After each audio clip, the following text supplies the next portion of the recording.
Just imagine చేసుకోండి, ఒక railway bridge ఉంది. ఆ రైల్వే బ్రిడ్జ్ మీద ఒక ట్రైన్ పోతా ఉంది. ఆ ట్రైన్ లో వందలాది ప్యాసింజర్స్ ఉన్నారు. వన్స్ ఆ బ్రిడ్జ్ క్రాస్ అయిన తర్వాత ఆ ప్యాసింజర్స్ అందరూ చనిపోయారు. ఆ ట్రైన్ నడిపే లోకో పైలట్ తప్ప మిగతా ప్యాసింజర్స్ అందరూ చనిపోయారు. అసలు ఆ బ్రిడ్జ్ లో ఏముంది, దేని వల్ల వాళ్ళందరూ చనిపోయారు, ఆ ట్రైన్ డ్రైవర్ మాత్రం ఎందుకు మిగిలిపోయారు? ఈ వీడియో మొత్తం చూడండి, మీకే ఒక క్లారిటీ వస్తుంది. అది 1992 అహ్మదాబాద్ లో ఒక రైల్వే బ్రిడ్జ్ ఉంది. ఆ రైల్వే బ్రిడ్జ్ కి ఒక 10 నుంచి 20 కిలోమీటర్ల దూరంలో ఒక రైల్వే స్టేషన్ ఉంది. ఆ రైల్వే స్టేషన్ ఆల్వేస్ రద్దీగా ఉంటది. సాయంత్రం 6 గంటలు అవుతుంది, ట్రైన్ వచ్చింది. ఆ ట్రైన్ కోసం చాలా మంది వెయిట్ చేస్తున్నారు, దాదాపు ఒక 600-700 మంది.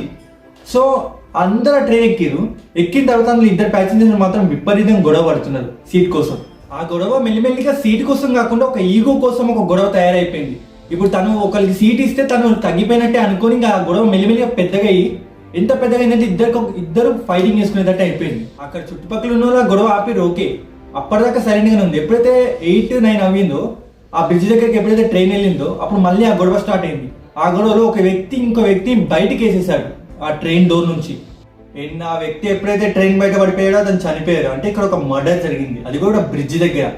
ఆ వ్యక్తిని ఎప్పుడైతే అతను ట్రైన్ నుంచి బయట పడేసాడో, అతను మెడ అనేది స్తంభానికి తాకి ఇంకా అతను కింద పడిపోయాడు. సో ఆ మనిషి అక్కడే చనిపోయాడు. చనిపోయిన వ్యక్తి పేరు కళ్యాణానంద్, 23 ఏళ్ళు ఉంటుంది అతనికి. చంపేసిన వ్యక్తి పేరు సురేష్, 25 ఏళ్ళు ఉంటుంది. సురేష్ అనేది తన డ్రీమ్ ఏంటంటే ఒక పెద్ద ఐఏఎస్ అవ్వాలని తన డ్రీమ్. సో ఇప్పుడు తను ఒకరిని చంపిండు. ఇప్పుడు ఐఏఎస్ అనేది ఒక కలగానే ఉండిపోతుంది, కానీ ఇంకా అది ఎప్పుడు నిజం అవ్వదు. సో యాజ్ యూజువల్ సురేష్ జైలుకి వెళ్ళిపోయిండు.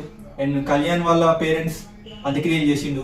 బట్ ఒక 2 ఇయర్స్ తర్వాత అక్కడ మిస్టరీ జరిగింది. ఎక్కడైతే ఆ బ్రిడ్జ్ ఉందో, ఆ బ్రిడ్జ్ పైన ఎప్పుడైతే ట్రైన్ వెళ్తుందో ఒక లోకో పైలట్ తప్ప మిగతా వాళ్ళందరూ అన్కాన్షియస్ మైండ్ లోకి వెళ్ళిపోయి వాళ్ళంతా వాళ్ళు సూసైడ్ చేసుకుంటున్నారు. ఎంతమంది ప్యాసింజర్స్ ఉంటే అంతమంది సూసైడ్ చేసుకుంటున్నారు.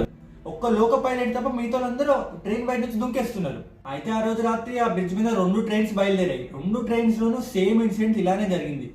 ఒక 600 మంది ప్లస్ ఒక 600 మంది 1200 మంది చనిపోయారు అక్కడే బ్రిడ్జ్ కింద పడి.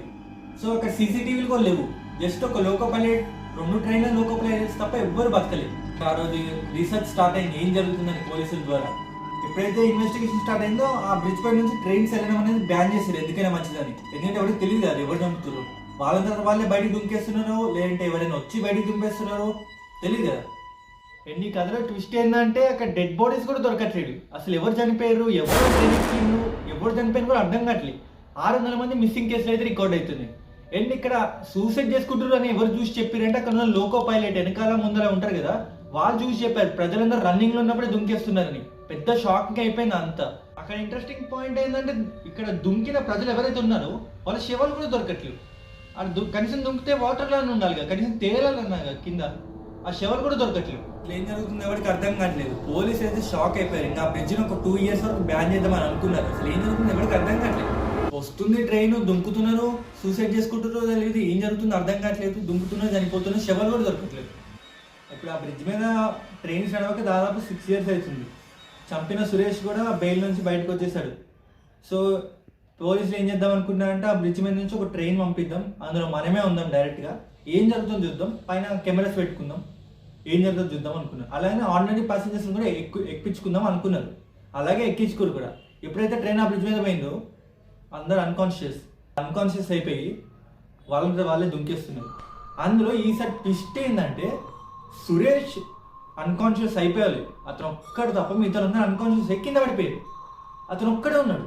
అక్కడ ఏం జరుగుతుందో ఆ సీసీటీవీ ఫుటేజ్ చూస్తారు కదా, వచ్చిందా ట్రైన్ వచ్చిందా, ఎవరికి అర్థం కాదు. సురేష్ తప్ప మిగతా అందరూ కింద పడిపోయారు.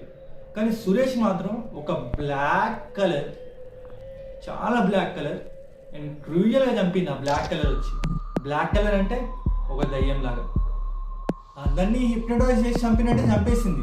కానీ సురేష్ మాత్రం విపరీతంగా టార్చర్ పెట్టి మరి చంపింది. తల, చేతులు, కాళ్ళు అన్నీ సపరేట్ చేసి మరి ఏదో పెద్ద కక్షలాగా చంపేసింది. నిజంగానే కక్షనే, ఒక మనిషి ప్రాణం తీసింది అతను. సో అలా చంపిన తర్వాత సురేష్ బాడీ ఎక్కడ దొరకలేదు. ఇదంతా సీసీటీవీలో రికార్డ్ అయింది. ఏదైతే ట్రైన్ లోపల పెట్టారో అందులో రికార్డ్ అయింది. అండ్ ఇప్పటిదాకా దొరకకుండా ఉన్న శవాలు అయితే ఏవేవైతే ఉన్నాయో అవన్నీ కింద వాటర్ నుంచి ఒకటేసారి ఫ్లోట్ అయ్యాయి. ఎప్పుడైతే సురేష్ని చంపారో అవి ఫ్లోట్ అయిపోయాయి బయటికి. అండ్ అక్కడ ఉన్న పోలీసులు కూడా శవాల్లాగానే ఫ్లోట్ అయిపోయారు. ఎప్పుడో సంవత్సరాల కింద చనిపోయిన శవాలు కూడా మొన్ననే చనిపోయినట్టు ఫ్లోట్ అయిపోయాయి. అంతే, అంత ఫ్రెష్గా ఉన్నాయి. సో ఇలా అన్నీ ఒకటేసారి ఫ్లోట్ అయ్యేసరికి ఎవరు ఫస్ట్ చనిపోయారు, ఎవరు తర్వాత చనిపోయారు ఎవరికి అర్థం కావట్లేదు. ఫ్రెండ్స్, ఇది ఇవాళ స్టోరీ. ఈ స్టోరీ మీకు ఎట్లా అనిపించిందో కామెంట్ చేసి మాత్రం ఖచ్చితంగా చెప్పండి. అండ్ ఈ వీడియోకి లైక్ చేసి సబ్స్క్రైబ్ చేసుకొని మర్చిపోకండి. ఇలాంటి మరిన్ని స్టోరీస్ ఇంట్రెస్టింగ్లీ మీకోసం తెచ్చి పెడతా. మన ఛానల్ సబ్స్క్రైబ్ చేసుకొని సపోర్ట్ చేయండి guys. Thank you for watching.